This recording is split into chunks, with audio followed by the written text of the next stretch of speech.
Pour ce primeur installé à Osny, le confinement n'a pas mis un frein à son activité. Au contraire, comme beaucoup de Français, les habitants du Grand Est ont profité de cette période pour cuisiner. Résultat ici, pendant 2 mois, les clients ont défilé à la caisse avec un panier moyen entre 60 et 80 euros. Le responsable du magasin a lui-même été surpris de l'affluence en boutique, mais aussi de ses commandes réalisées par Internet.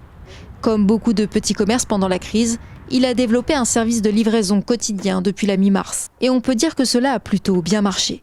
On a commencé avec quarantaine de livraisons par jour. Notre plus grosse journée, c'était entre 80 et 100. Cette cliente de Corny-sur-Moselle ne connaissait pas cette enseigne avant le confinement.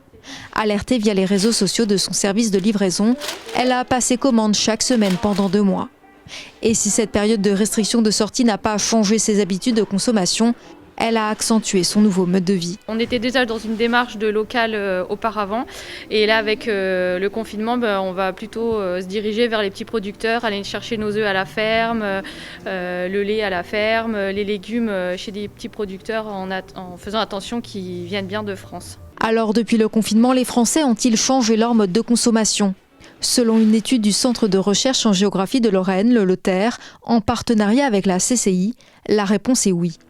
Dans le Grand Est, l'affluence dans les grandes surfaces et son risque accru de contamination a convaincu de nombreux clients de se tourner vers les petits producteurs ou encore les commerces de proximité. Pendant le confinement, les gens se sont remis à cuisiner. On a aussi envie de prendre soin de sa santé, donc on commence à essayer de recuisiner peut-être des produits de meilleure qualité. Et ça a forcément changé temporairement les modes de consommation. C'est que progressivement, on voit que les commerces de proximité ont vraiment drainé une clientèle importante. Et puis, d'autres types de commerces aussi qui ont très très bien marché. Les drives qui sont en hausse, mais surtout, tout le commerce en vente directe. À MAP, drive fermier, les circuits courts ont le vent en poupe.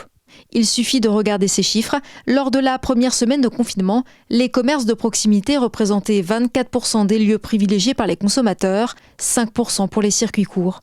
6 semaines plus tard, les grandes surfaces ont perdu 1 point, alors que les circuits courts en ont gagné 4. La grande question reste, s'agit-il d'une phase transitoire ou le confinement a-t-il modifié durablement les habitudes des consommateurs ? Réponse dans une prochaine étude.